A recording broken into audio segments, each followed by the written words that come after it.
5 गरीब बहू की अमीर ससुराल में पहली रसोई। हाँ, वो तो हमारे लिए कितना ज्यादा जरूरी है। ऐसे डील तो अब तक किसी को नहीं मिली होगी।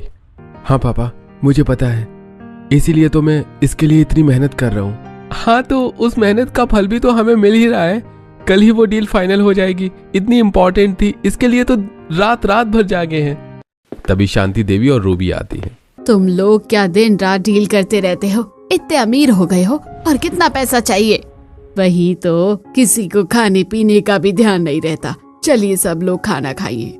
ठीक है, गुस्सा मत कीजिए आप दोनों, चलिए चलते हैं खाना खाने। फिर सभी लोग डाइनिंग टेबल पर जाकर बैठ जाते हैं और सर्वेंट उन्हें खाना खिलाते हैं। नौकरों के हाथों का खाना खा खा कर अब तो परेशान हो गए हैं। अरे लेकिन क्यों माँ? अच्छा तो बना है खाना। खाना तो अच्छा ही बना है, लेकिन खाने में वो स्वाद कहाँ जो किसी अपने के बनाए खाने में आता है। हाँ, ये बात तो है। जब रूबी खाना बनाया करती थी तो खाने में जो स्वाद होता था वो तो इन नौकरों के हाथों में नहीं आएगा। अब तो मेरी ये उम्र कहाँ कि मैं खाना बना सकूं, वो भी इतनी कड़ाके की ठंड में। अरे तो तुझे खाना बनाने के लिए कौन कह रहा है? अब तो तेरी बहू है, खाना बनाएगी। क्या मतलब माँ जी? अरे तेरे 5 बेटे हैं, अब 5 बहू को लाने का समय आ गया है। अब तो उन्हीं के हाथों का खाना खाएंगे। 5 बहुएं जब अपनी पहली रसोई करेगी और जो खाना हमें खिलाएगी, उसे खाने का स्वाद तो इन नौकरों के हाथों में आने से रहा।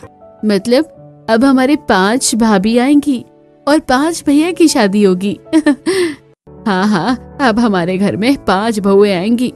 अरे नहीं, बिल्कुल नहीं, हम अभी शादी नहीं करेंगे। अरे ऐसा क्यों बोल रहे हो? आज नहीं तो कल तो शादी करनी ही पड़ेगी। माँ, कल अगर करनी पड़ी तो कर लेंगे, लेकिन अभी नहीं। हाँ, तुम लोग तो अपनी मनमानी ही करोगे, मेरी बातें काहे सुनोगे?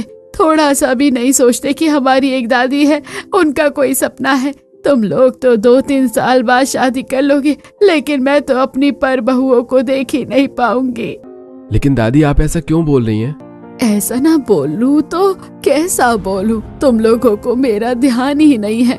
आज मैं हूँ, कल नहीं रहूंगी। एक ही सपना है, अपनी 5 बहुओं को एक साथ देखने का, वो भी तुम लोग पूरा नहीं होने दोगे। ठीक है, मैं कौन होती हूँ कहने वाली? तुम लोगों की जिंदगी है, जैसे जीना है जियो। ओ दादी, आप भी ना हर बार एक ही डायलॉग मारकर हमें अपनी बात मनवा ही लेती हैं। ठीक है, कर लेंगे हम शादी, बस आप ऐसी बातें मत कहिए। हाँ दादी, आप खाना खाइए और जो आपका मन हो वो आप करिए, हम आपकी सारी बात मानेंगे। अच्छा, हमारा खाना हो गया है, हम जा रहे हैं, कल के डील के लिए थोड़ी तैयारी करनी है। इतना कहकर 5 बेटे वहां से चले जाते हैं। एक बात तो है, दादी ने 5 भैया को शादी के लिए मना लिया है। सच में जो काम कोई नहीं कर पाता वो दादी चुटकियों में कर देती है। हाँ, नहीं तो क्या, तेरे पापा को भी ऐसे ही शादी के लिए तैयार किया था। चलो अब इस बारे में कल बात करेंगे। शांति देवी की बात सुनकर सभी खाना खाकर अपने कमरे में जाकर सो जाते हैं। फिर अगली सुबह जब सब ऑफिस जा रहे थे तो अरे रुको, मुझे तुमसे कुछ बात करनी है। हाँ दादी, जल्दी बोलिए, क्या बात करनी है?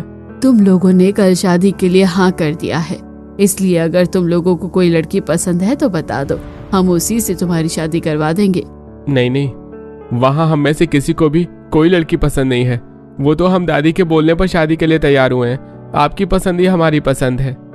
इतना कहकर सभी ऑफिस चले जाते हैं और दोपहर को पंडित घर आता है और एक से बढ़कर एक फोटो शांति देवी को दिखाता है। नहीं, आपने जो फोटो दिखाए हैं उनमें से तो एक भी लड़की मुझे अपने घर की बहू बनाने लायक ही नहीं लगी है। अरे आपको एक से बढ़कर एक लड़कियों की फोटो दिखाई, आपने सबको इनकार कर दिया। आखिरकार आपको कैसी लड़की चाहिए? हाँ दादी, आखिरकार आपको कैसी लड़की चाहिए? देखिए, मेरे 5 बेटे हैं और मुझे अपने 5 बेटों की शादी एक साथ करवाकर 5 बहुएं एक साथ घर में लानी है। हाँ, 5 बहुएं एक साथ घर में आएंगी तो एक साथ ही उनकी पहली रसोई होगी। अरे 5 लड़कियां एक साथ कैसे मिलेंगी? पंडित जी ये कह ही रहे थे कि तभी उसे किसी का फोन आता है।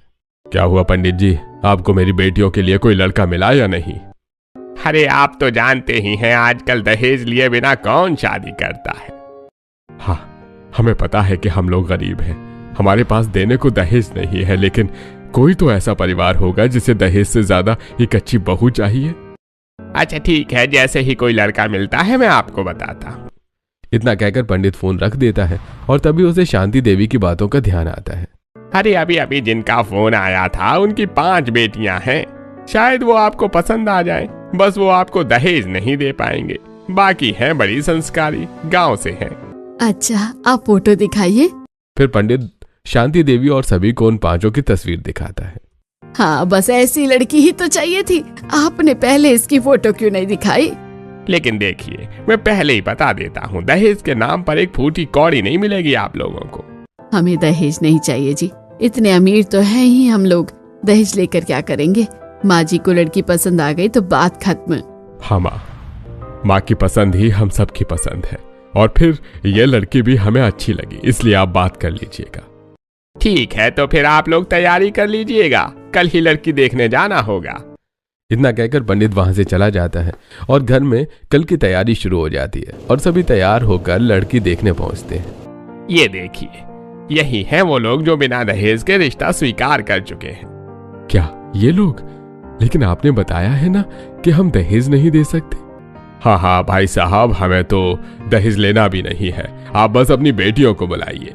हाँ बिल्कुल, आप लोग पहले बैठिए। तो सरिता की बात सुनकर सभी बैठ जाते हैं और सरिता की 5 लड़कियां चाय नाश्ता लेकर आती हैं और सभी नाश्ता करते हैं और दोनों परिवारों के बीच बातचीत होती है। फिर थोड़ी देर बाद, हमें आपकी 5 बेटियां समझदार, सुशील, सुंदर और सर्वगुण संपन्न लगी, इसलिए हमारी तरफ से यह रिश्ता तय है, और दहेज के तो हम सख्त खिलाफ हैं, इसलिए हमें दहेज कोई भी नहीं चाहिए। ये तो बहुत अच्छी बात है, लेकिन आप अपने बेटों से भी तो पूछ लीजिए एक बार। अरे नहीं, इसकी कोई जरूरत नहीं है पापा, और दादी की पसंद ही हमारी पसंद है। आकाश की बात सुनकर सभी बहुत ज्यादा खुश हो जाते हैं और दोनों परिवारों की रजामंदी के साथ शादी की तैयारी शुरू हो जाती है। कुछ दिन बीतते हैं और शादी का दिन आ जाता है। सारी रस्में समाप्त हुई, अब वधू को बुलाया जाए। हाँ, मैं अभी मेरी 5 बेटियों को लेकर आती हूँ। इतना कहकर सरिता अपनी 5 बेटियों को लाकर मंडप में बिठाती है। 5 बहुओं के मंडप में आते ही रिश्तेदारों में खुसर पुसर शुरू हो जाती है। आपने क्या सोचकर इन 5 गरीब घर की लड़कियों को अपनी बहू बनाने का तय किया? हाँ, सच में हमें आपसे ये उम्मीद नहीं थी। आप लोग तो सोसाइटी में सबसे ज्यादा अमीर घराने के लोग हैं, और आपकी बहू इतनी गरीब घर से आ रही है। सच में हमारी बहुएं तो एक से बढ़कर एक है, और कहाँ इनकी बहुएं, ऊपर से वो लोग दहेज भी कितना लेकर आई थी। देखिए, हम आपकी तरह लालची नहीं है जो दहेज के चक्कर में मॉडर्न लड़की लाकर खुद ठंड में बर्तन घिसते रहे। हाँ, और फिर कपड़ों से क्या फर्क पड़ता है, हमें अपने घर के लिए लक्ष्मी चाहिए, मॉल की फैशन डिजाइनर नहीं। रूबी की बातें सुनकर सभी का मुंह बंद हो जाता है और इन्हीं सब के बीच शादी समाप्त होती है और रूबी अपनी 5 बहुओं का गृह प्रवेश एक साथ अपने बड़े से घर में करवाती हैं। वाओ, ये कितना बड़ा घर है, ऐसा घर तो मैंने आज तक नहीं देखा। इस घर के सामने मेरा घर तो चाय कम पानी है। मुझे तो विश्वास ही नहीं हो रहा, ये मेरा ससुराल है, इतना बड़ा घर। सच में ऐसा घर तो आज तक मैंने सिर्फ सपनों में देखा है, हकीकत में नहीं। 5 बहुएं गृह प्रवेश करते ही चारों तरफ नजरें घुमा घुमा कर घर को देखने लगती हैं, क्योंकि उन्होंने इतना बड़ा घर अपनी जिंदगी में कभी नहीं देखा था। आप लोग थक गई होगी, चलिए भाभी, मैं आपको आपके कमरे में छोड़ देती हूँ। हेलो भाभी, कहाँ खो गई आप 5? क्या देख रही हैं? इसमें पूछने वाली बात क्या है, जरूर अपने समीर से ससुराल को देख रही होगी आंखें फाड़ फाड़ कर। और नहीं तो क्या, इतना बड़ा घर तो सपने में भी नहीं देखा होगा, और हकीकत में आज इन्हें इतना अमीर ससुराल मिल गया है तो सदमा तो लगेगा ही। जुबान संभाल कर बात करो, ये हमारे घर की बहुएं हैं। ये पहले गरीब थी या अमीर, उससे हमें कोई फर्क नहीं पड़ता, और बेहतर यही होगा कि तुम लोगों को भी ना पड़े। भाभी, आप लोग इन बातों को अनसुना कीजिए, चलिए मैं आपको आपके कमरे में छोड़ देती हूँ। इतना कहकर नैना एक एक करके अपनी 5 भाभियों को कमरे में छोड़ती है। क्या सच में ये हमारा कमरा है? इतना बड़ा तो मेरा घर भी नहीं था। हाँ, ये हमारा ही कमरा है। चलो चलो अब सो जाओ, कल सुबह पूरा घर अच्छे से देख लेना। अभिमन्यु की बात सुनकर सनाया सो जाती है। फिर अगली सुबह नहा धोकर किचन में पहुंचती है। ये किचन कितना बड़ा है और कितना ज्यादा अच्छा। हाँ, सच में ये लोग कितने ज्यादा अमीर है और इनका घर भी उतना ही बड़ा है। इतना बड़ा किचन देखकर तो मुझे समझ ही नहीं आ रहा कि आज हम 5 अपने इस अमीर ससुराल में पहली रसोई कैसे करें। 5 किचन में खड़ी होकर बातें कर रही थी कि तभी घर के बाकी लोग किचन में आते हैं, जिन्हें देखते ही 5 की 5 बहुएं सभी के पैर छूती हैं। हाँ, खुश रहो खुश रहो, मेरा आशीर्वाद तो तुम 5 के साथ हमेशा ही है। हाँ, मेरा भी। वैसे तुम पांचों किचन में क्या कर रहे हो? माँ जी, वो आज हमारी पहली रसोई है ना, इसलिए हम पांचों अपने ससुराल में पहली रसोई की रस्म पूरी करने आए हैं। भाभी, आपकी पहली रसोई आज नहीं बल्कि कल है, क्योंकि आज तो आप लोगों की मुंह दिखाई है। हाँ, तुम लोग शाम को तैयार हो जाना मुंह दिखाई के लिए, और अपनी पहली रसोई कल कर लेना। रूबी की बात सुनकर पांचों बहुएं अपने कमरे में चली जाती हैं और शाम को मुंह दिखाई की रस्म शुरू होती है। अरे रूबी, हम लोग यहाँ खाना खाने नहीं, तेरी पांचों बहुओं को देखने आए हैं। हाँ, अब बुलाएगी अपनी बहुओं को, जल्दी बुला। सभी बातें कर रहे थे कि तभी रूबी की पांचों बहुएं साड़ी पहनकर नाक तक घूंघट लेकर हॉल में आती हैं। वो गांव में रहती है, उनके यहाँ ऐसे ही कपड़े पहने जाते हैं। हमें ही उनसे पूछ लेना चाहिए था कि आप शाम को क्या पहनने वाली हैं। हाँ, अब वो तो सबके सामने हमारी बेइज्जती होनी तय है। वहीं दूसरी तरफ पांचों बहुओं को देखते ही सभी रिश्तेदार जोर जोर से हंसने लगते हैं। ओह माय गॉड, ये तेरी बहू है? हमें तो एक पल के लिए ये नौकरानी लगी इस घर की। हाँ, नहीं तो क्या, नौकरानी जैसे कपड़े पहनेगी तो नौकरानी ही लगेगी ना, बहुरानी थोड़ी ना लगेगी। सच में क्या मजबूरी आन पड़ी थी जो ऐसी लड़की को अपने घर की बहू बना लिया तूने। देखकर लगता है तेरे घर की बहू रानी नहीं, नौकरानी है। हाँ सच में, कपड़े कैसे पहन रखे हैं इसने, और घूंघट तो देखो नाक तक ले रखा है, बिल्कुल ओल्ड फैशन। गांव की गरीब घर की लड़की है ना, इसलिए ऐसी हरकतें हैं। इस तरह मुंह दिखाई में बहुओं को देखते ही सभी लोग पूरे ससुराल वालों की बहुत बेइज्जती करते हैं और बिना कुछ खाए पिए वहां से चले जाते हैं। हमें माफ कर दीजिए आप सभी, हमें पता नहीं था कि शहर की मुंह दिखाई में ऐसे कपड़े नहीं पहनने नहीं होते। हाँ माँ जी, हम लोग गांव से हैं और गरीब घर से हैं, तो हमारे यहाँ सब मुंह दिखाई में साड़ी ही पहनते हैं। नहीं नहीं, तुम लोगों को माफी मांगने की कोई जरूरत नहीं है। हाँ, ये सब होता रहता है। तुम लोग अपना मन उदास मत करो और जाकर सो जाओ, कल सुबह तुम पांचों की पहली रसोई है। रूबी की बात सुनकर पांचों अपने कमरे में जाकर सो जाती हैं और फिर अगली सुबह 5 बजे नहा धोकर किचन में पहुंचती हैं। आज हम लोगों की पहली रसोई है, चलो हम सब मिलकर जल्दी से सबके लिए खाना बना लेते हैं। अरे खाना तो तब बनाएंगे ना जब यहाँ गैस होगी, यहाँ पर तो गैस ही नहीं है। अरे हाँ, किचन में तो गैस ही नहीं है, इतने अमीर होने का क्या फायदा। वैसे ये लोग अमीर है, क्या पता डेली बाहर से ही खाना मंगवाते हो, इसलिए गैस ही नहीं खरीदी हो। हाँ, लेकिन हमें तो पहली रसोई करनी पड़ेगी। एक काम करते हैं, क्यों ना हम गांव की तरह यहाँ चूल्हा बना ले। हाँ, और वैसे भी अगर सबके उठने का इंतजार करेंगे तो काफी देर हो जाएगी। पहले ही हमारी वजह से कल सबकी इतनी इंसल्ट हुई है, लेकिन आज हम ऐसा नहीं होने देंगे। ये सोचकर पांचों बहुएं मिट्टी और बाकी चीजों का जुगाड़ कर किचन में ही चूल्हा तैयार करती हैं। चलो, कम से कम चूल्हा तो बनकर तैयार हो गया, अब हम खाना बनाना शुरू करते हैं। लेकिन हमें तो सबकी पसंद पता भी नहीं, क्या बनाएंगे हम। किचन में चारों तरफ मिट्टी फैलाकर चूल्हा बनाने के बाद बहुएं पहली रसोई में क्या बनाएं ये सोच रही थी कि तभी रूबी आती है। हे भगवान, ये क्या कर दिया तुम पांचों ने। किचन का हाल किचन है या कीचड़, इतनी मिट्टी, और ये मिट्टी का चूल्हा यहाँ कौन लेकर आया है। माँ जी, वो गैस नहीं थी ना, इसलिए हमने मिट्टी का चूल्हा बना दिया, और ये मिट्टी तो हम अभी साफ कर देंगे। गैस नहीं थी? इतना बड़ा गैस नहीं दिख रहा क्या तुम लोगों को? हे भगवान, सत्यानाश हो गया, पता नहीं था तो मुझसे पूछ लिया होता। सॉरी माँ जी, हमसे गलती हो गई। हाँ ठीक है, माफी मांगने की कोई जरूरत नहीं। इधर आओ, मैं तुम्हें गैस जलाना सिखाती हूँ। अपने हाथ पैर धो लो पहले, पूरा मिट्टी मिट्टी हो रखा है। रूबी की बात सुनकर पांचों बहुएं हाथ पैर धोकर मिट्टी साफ करके इलेक्ट्रिक गैस के पास जाती हैं। ये देखो, ये गैस है। ये क्या? हमने तो ऐसा गैस आज तक नहीं देखा। हाँ, क्योंकि ये इलेक्ट्रिक गैस है, तुम लोगों ने नॉर्मल गैस देखी होगी। चलो मैं तुम्हें इसे ऑन करना सिखाती हूँ, बना पता नहीं पहली रसोई में क्या क्या कांड कर दोगी। इतना कहकर रूबी पहली रसोई में पांचों बहुओं को गैस ऑन करना सिखाती है और फिर पांचों बहुएं अपने काम पर लग जाती हैं। मैं जल्दी जल्दी आटा गूंथ लेती हूँ, बाहर मेहमान भी आ गए होंगे। हाँ, आज तो हम कुछ भी गड़बड़ नहीं होने देंगे। कल पहले ही सबके सामने हमारी वजह से हमारे ससुराल वालों की कितनी बेइज्जती हुई है। हाँ, आज ऐसा खाना बनाएंगे कि सब उंगलियां चाटते रह जाएंगे।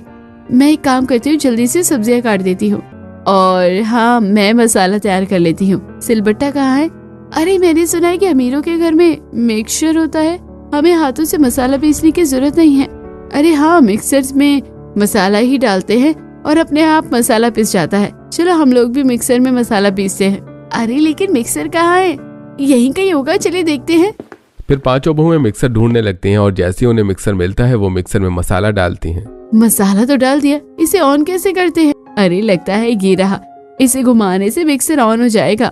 इतना कहकर शिवानी बिना मिक्सर के ढक्कन पकड़े मिक्सर हाई पावर पर चला देती है, जिससे मिक्सर का ढक्कन उड़कर जाकर सोफे के पास गिरता है और सारा मसाला भी इधर उधर छिटक जाता है, जिससे पांचों बहुएं बहुत ज्यादा डर जाती हैं। वहीं हॉल में ये क्या, मिक्सर का ढक्कन यहाँ उड़कर कैसे आ गया? कहाँ मैंने सोचा था कि पांचों बेटों के एक साथ शादी करवाकर पांचों बहुओं का साथ में गृह प्रवेश में कराकर पांचों बहुओं की पहली रसोई का खाना एक साथ खाऊंगी। यहाँ तो इतनी गड़बड़ी करने से फुर्सत, यहाँ पर तो इन्हें गड़बड़ी करने से फुर्सत ही नहीं मिल रही है। अरे हाँ, और मिक्सर अभी तक चल रहा है, मतलब कुछ तो गड़बड़ है, जल्दी चलिए। नैना की बात सुनकर सभी तुरंत किचन में पहुंचते हैं और मिक्सर फटने से पहले नेहा मिक्सर बंद कर देती है। अरे बहू, ये क्या किया तुम लोगों ने? अगर तुम लोगों को मिक्सर चलाना नहीं आता था तो हमसे पूछ लिया होता। पहली रसोई के दिन ही इतना सारा कांड करने की क्या जरूरत थी? वो हमने सोचा कि आपको बिना मतलब परेशान करने से अच्छा है कि हम खुद ही कोशिश करें, लेकिन हमें पता नहीं था कि ऐसा कुछ हो जाएगा। माँ रहने दीजिए, मत डांटिए भाभी को, उन्हें पता नहीं था। हाँ माँ रहने दीजिए, भाभी से गलती हो गई है।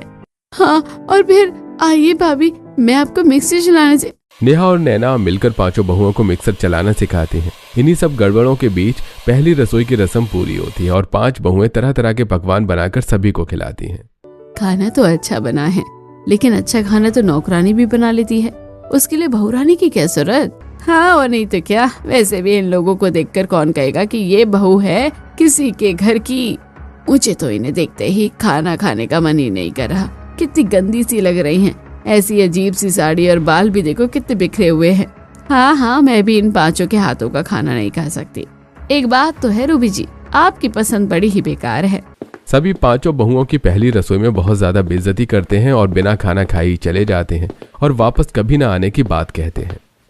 माँ जी, आप हमें माफ कर दीजिए, हमारी वजह से आप लोगों को कितना इंसल्ट झेलना पड़ा। हाँ, हम नहीं चाहते कि हमारी वजह से आप लोगों की इतनी इंसल्ट हो, लेकिन हम गांव में रहते हैं और फिर पैसों की कमी की वजह से हम लोगों ने कभी ये ड्रेसिंग सेंस के बारे में या फिर फैशन के बारे में जाना नहीं। कोई बात नहीं भाभी, आप लोगों को उदास होने की कोई जरूरत नहीं है। इन लोगों ने आप लोगों के लुक्स पर तो जो ताना मारा है उसे तो मैं ठीक कर दूंगी। हाँ, हमारी भाभी में क्या कमी है? देखना माँ, इस समिति की सबसे फैशनेबल और मॉडर्न बहू कोई होगी तो वो हमारी भाभी ही होगी। आज ही हम अपनी भाभी को शॉपिंग मॉल लेकर जाएंगे। हाँ भाभी, आपको ऐसी साड़ी पहनने की कोई जरूरत नहीं है, कुछ दिन के अंदर ही देखिएगा हम आपका लुक ही चेंज कर देंगे। देखिएगा आज जिन लोगों ने आपकी इंसल्ट की है वो खुद आपसे माफी मांगेंगे। हाँ, और मैं भी तुम 5 को किचन की सारी चीजें सिखा दूंगी। तुम 5 से पहले रसोई में जो भी गलतियां हुई थी, देखना आज के बाद कभी भी वो गलती नहीं होगी। सभी आसपास के लोगों के ताने सुनने के बाद घर के सभी लोगों ने ये फैसला ले लिया था कि अब अपनी 5 बहुओं को सारी चीजें सिखाएंगे और सबसे ज्यादा फैशनेबल बनाएंगे, जिसके बाद तुरंत दोपहर में चलिए हमारे साथ। लेकिन कहाँ ननद जी, हम शॉपिंग पर जा रहे हैं, चलिए। इसके बाद तीनों नंद 5 बहुओं के साथ शॉपिंग करने मॉल पहुंचती हैं। आप एक से बढ़कर एक साड़ियाँ दिखाइए हमारी 5 भाभीियों के लिए। हाँ जरूर, इस मॉल की एक से बढ़कर एक साड़ियाँ मैं अभी आपको दिखाती हूँ। फिर सेल्स गर्ल एक से बढ़कर एक साड़ियाँ दिखाती है और 5 बहुओं की पसंद से साड़ियाँ खरीदी जाती हैं। इस तरह शॉपिंग खत्म होने के बाद हम लोग अब कहाँ जा रहे हैं? भाभी शॉपिंग तो हो गई, लेकिन अब हम 5 के लिए कुछ स्किन केयर की चीजें और मेकअप प्रोडक्ट खरीदने जा रहे हैं। फिर सभी लोग मेकअप की शॉप पर पहुंचते हैं। कहिए मैं क्या दिखा दूं आपको, मेकअप या स्किन केयर की चीजें? नहीं, हमें कुछ नहीं चाहिए। आप हमारी भाभीियों के लिए स्किन के हिसाब से कुछ मेकअप प्रोडक्ट्स और स्किन केयर की चीजें दिखा दीजिए। हाँ, मैं अभी दिखाता हूँ। फिर 5 बहुएं स्किन केयर की चीजें लेकर पार्लर पहुंचती हैं। ननद जी, मुझे बहुत ठंड लग रही है और बाहर अंधेरा भी हो गया है। हम यहाँ क्यों आए हैं? आप लोगों का हेयर स्पा, मैनिक्योर पेडिक्योर करवाने और साथ ही फेशियल भी। ओह रियली, इतना सब कुछ करवाना है आप लोगों को? बैठिए बैठिए, मैं बाकी के स्टाफ को भी बुला लेती हूँ। फिर पार्लर में 5 बहुओं का मैनिक्योर, पेडिक्योर, हेयर स्पा और अलग अलग चीजें होती हैं। फिर रात होते होते सभी घर लौटते हैं। अब 5 बहुओं का लुक पूरा चेंज था। वाह, ये क्या भाभी, आप लोगों का लुक कितना ज्यादा चेंज हो गया है। तुम 5 जब सुबह गई थी और रात जब लौटी हो तो लग नहीं रहा कि सेम इंसान हो। माँ ये तो कुछ भी नहीं है, आगे आगे देखिए होता है क्या। सोसाइटी में सबसे ज्यादा फैशनेबल, समझदार और सुंदर बहू किसी की होगी तो वो आप ही की होगी, देख लीजिएगा। इसके बाद सभी खाना खाकर सो जाते हैं और फिर अगले दिन। अरे क्या हुआ, तुम पांचों इस तरह कांप क्यों रही हो? कुछ नहीं पापा जी, वो पानी बहुत ठंडा था तो इसलिए बस ठंडा बहुत ज्यादा लग रहा है। तो भाभी आप लोगों ने गीजर ऑन करके क्यों नहीं नहा लिया? गीजर क्या होता है और उसे कैसे ऑन करते हैं?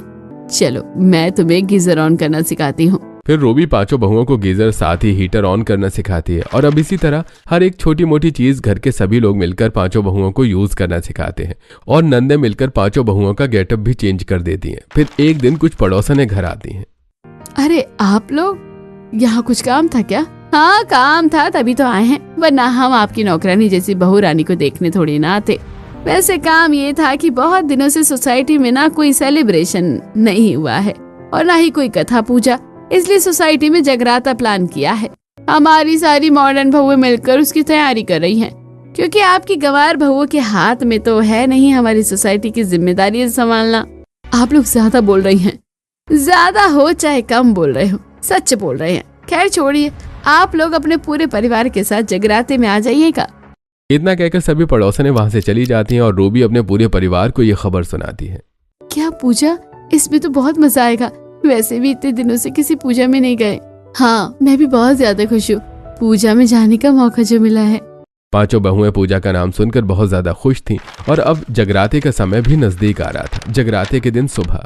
अरे ये क्या, ये तो लग ही नहीं रहे कि जगराते के लिए तैयार किया गया है इस हॉल को। माँ जी वो हमें लगेगा कि जगराते के लिए भी पार्टी की तरह ही हॉल को सजाना होता है। अरे अब रात को ही जगराता है, इतनी जल्दी ये पार्टी वाला हॉल जगराते में कैसे कन्वर्ट होगा? लोग कर पाएंगे इसे या सही? हाँ इस हॉल को सजाने की जिम्मेदारी हम लोगों ने ले रखी थी। अब तो पूरी सोसाइटी वाले हमें कोसेंगे सिर्फ और सिर्फ हमारी इन बहुओं की वजह से। सभी लोग बहुत परेशान थे कि तभी रूबी अपनी बहुओं के साथ जगराता हॉल को देखने आती है। अरे ये क्या, या हम लोग जगराता करने वाले हैं या नाइट पार्टी? हमारी बहुओं की वजह से इतनी बड़ी गड़बड़ हो गई है, अब हमें समझ नहीं आ रहा कि शाम तक कैसे ठीक होगा। समिति के लोग आते ही होंगे, चलो ठीक है, लेकिन बाहर से लोग आने वाले हैं, हमारी इज्जत का क्या होगा? सभी बहुत ज्यादा परेशान थे, किसी को कुछ भी समझ में नहीं आ रहा था कि क्या किया जाए कि तभी रूबी की पांचों बहुएं वहां आती हैं और जब उन्हें सारी बातें पता चलती हैं तब। बस इतनी सी बात, आप लोग चिंता मत कीजिए, शाम तक हम सब मिलकर ये सारी चीजें ठीक कर देंगे। हाँ हम अपनी समिति की इज्जत बेकार नहीं होने देंगे और ना ही अपने परिवार की, ये सब आप हम पर छोड़ दीजिए। सभी पहले तो उनका मजाक उड़ाते हैं लेकिन लास्ट ऑप्शन मानकर उन पर ही जिम्मेदारी छोड़ देते हैं और पांचों बहुएं लगातार मेहनत करके पार्टी हॉल को जगराता हॉल में बदल देती हैं। और फिर रात को जब सोसाइटी के लोग वहां आते हैं और पांचों बहुओं से माफी मांगकर उनकी तारीफ करते हैं। देखा आप सभी ने, कोई ना कोई खूबी तो होती है। हम लोग गांव से जरूर हैं, बस इसलिए हमें शहर की चीजें नहीं आती और हमारे परिवार की कितनी इंसल्ट की थी। सच में जो हमारे अंदर कमियां थी, हमारी मदद और हमारी सास ने मिलकर उन्हें पूरा कर दिया। तो अब आप लोग हमें कुछ भी नहीं कह सकते। सच में हमें माफ कर दीजिए। आप सभी लोग में बस अमीर और गरीब में भेदभाव कर रही थी। गांव की लड़कियों को शहर की लड़कियों से कम नहीं आंकना चाहिए, लेकिन ऐसा नहीं है, दोनों अपने टैलेंट पर निर्भर करती हैं। हाँ और शायद गांव की लड़कियां शहर की लड़कियों से ज्यादा अच्छी होती हैं, क्योंकि तुम लोगों ने आज तो किया है, हम तो कभी नहीं कर पाए। लेकिन हम लोग जिस मॉडर्न और फैंसी चीजों पर इतरा रहे थे वो तुम लोगों ने सीख लिया और आज हमसे भी ज्यादा अच्छे मेकअप में हो। इस तरह से सभी माफी मांगते हैं और जगराता शुरू होता है। कुछ देर में जगराता खत्म होता है, सभी अपने अपने घर जाते हैं। वाह बहू, कल रात का जगराता तुम पांचों की वजह से ही सक्सेसफुल हो पाया है। हाँ और तुम पांचों की वजह से सभी के सामने हमारी इज्जत भी बढ़ी। नहीं, इसमें आप लोगों को थैंक यू बोलने की कोई जरूरत नहीं है, ये तो हमारा फर्ज था, बल्कि हमें आपको थैंक यू बोलना चाहिए। हाँ आप लोगों ने हमारी इतनी गलतियों को नजरअंदाज कर हमारी सास नहीं हमारी माँ बनकर हमें सबको सिखाया और समझाया। सच में पहले हमारा मायका गरीब था, लेकिन हमारा ससुराल अमीर है। और फिर पहली रसोई पर हमने इतनी सारी गलतियाँ की, पर आपने उन गलतियों पर ध्यान नहीं दिया। हाँ और आप लोगों ने अमीर गरीब में कोई फर्क नहीं किया, हमें हमेशा बहू नहीं बेटी समझा और अब से ये हमारी जिम्मेदारी है कि इस घर की इज्जत पर हम कभी आँच नहीं आने देंगे। इसके बाद पांचों बहुएं अपने अमीर ससुराल में अपनी रसोई और घर के छोटे मोटे काम को अच्छी तरह संभालती।